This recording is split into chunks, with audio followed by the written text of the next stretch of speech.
Hi, Liviu. Thank you for being here today and thank you for your contribution. Hi, nice to be here. I'm glad to participate. Thank you.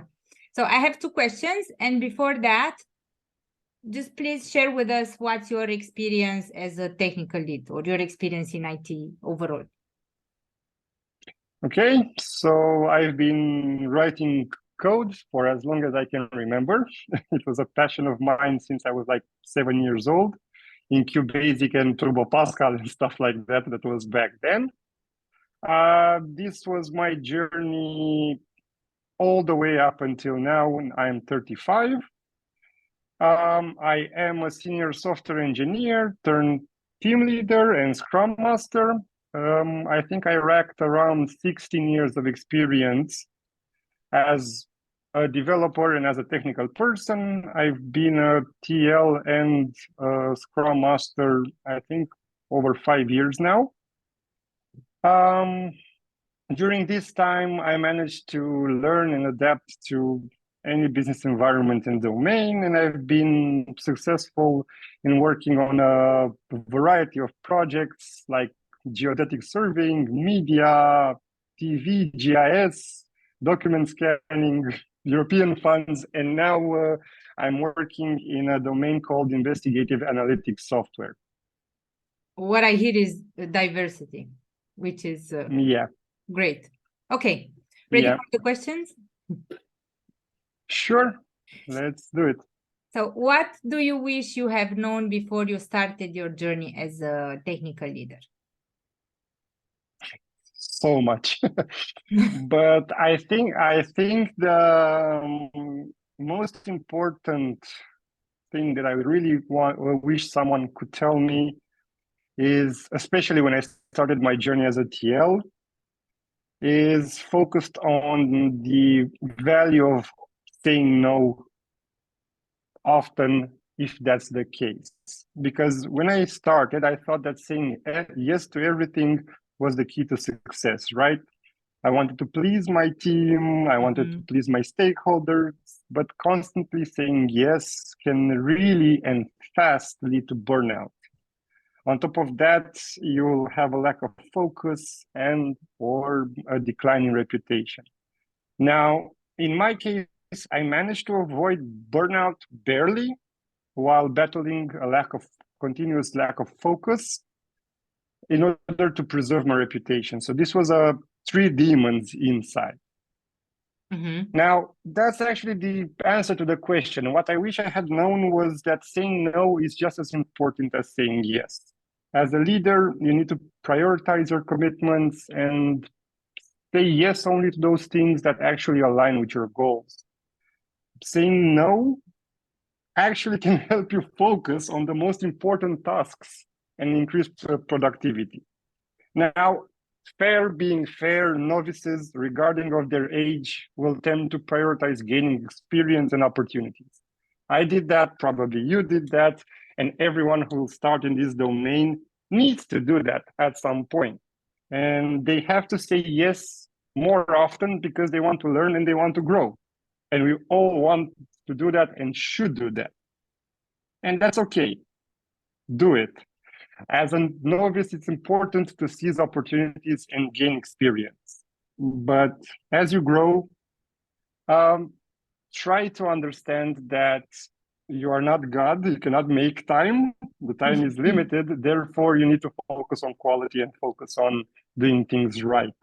And the only way you can do that as a human being is at some point to focus on what makes you great and what you have on hand, and try to say no to everything else, because otherwise, well, I told in the start what the repercussions can be. I got it. Thank you. I just posted something in regards to saying no, and there are a few steps.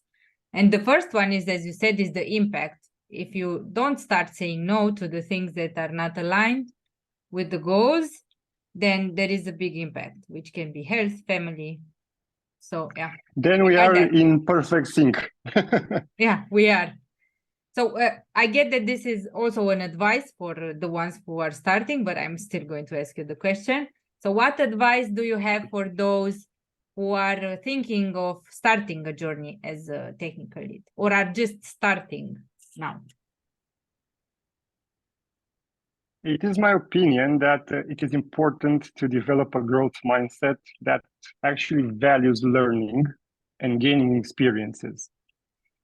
So as a TL, you need to be open to feedback, willing to learn from mistakes because you'll make them. And again, that's okay. It's a path. We are growing, we are learning. No one is born a team leader. And the whole focus should be on constantly seeking opportunities to grow. Now, you might have heard this 1,000 times, but I take it to heart, so I will say it again. When it comes to leadership, there's a big difference between being a manager and a leader. The role is team leader, not team manager. We have product managers, we have project managers, but when it comes to actually working with people directly, the role is called team or tech leader, okay? So a manager usually tells people what to do, expects good results.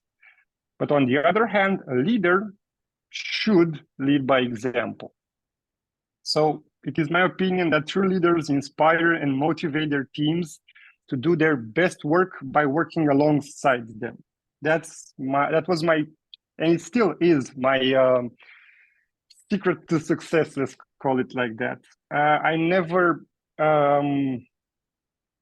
watch myself from the top or watch a team from the top and have a out of body experience. I'm there, I'm rolling my sleeves, I'm getting my hands dirty, and I'm guiding and supporting the team every step of the way.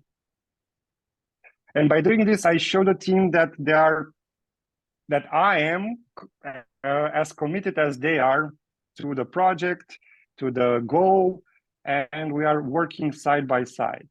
So from my point of view, leadership is not only about showing how it's done or asking for things to be done. It's to be there in the trenches with the team.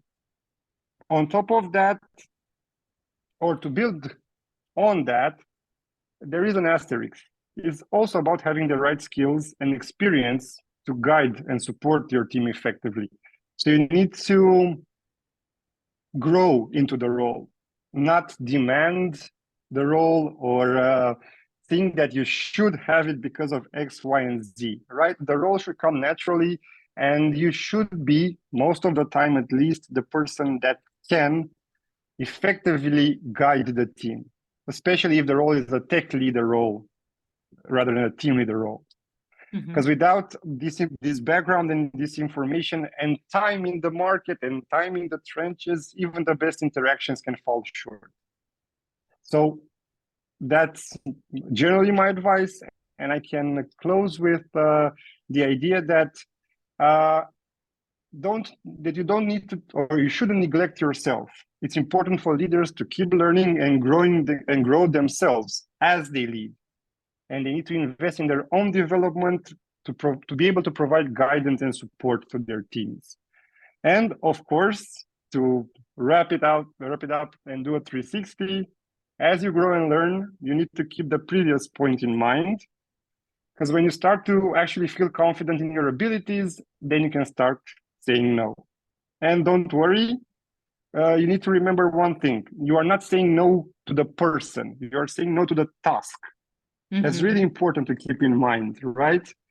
You can go out for beers, be friends with the person that's asking you, talk with your boss, interact, or with your colleagues or your manager. No worries. You can be a great person in a day-to-day interaction and actually have a friendship relationship. And you don't have to feel bad when saying no, because again, I want to underline this as much as possible. You're saying no to the task, not to the person. And don't worry, in time you'll get good at it, and you can, and you will be able to underline the difference and reflect that when you do say no. Thank you. As overall, I'm getting that it's to experience it, like being a technical lead, and stop and reflect on what's working, what's not working, how to guide the team, and be there with the team. Yeah. Be there with the team and learn together from the team and together with the team and be a better version of yourself every day. Yeah, the growth mindset. Just to mention for those who do not know, there is a book called Mindset, and then you can find out about the growth mindset and the fixed mindset. Find out more. Exactly. Okay. Thank you so much. This was great. A lot of good Thank you. ideas here. So thank you for today and have a great evening. Thank you too. Always a pleasure. Bye. Bye.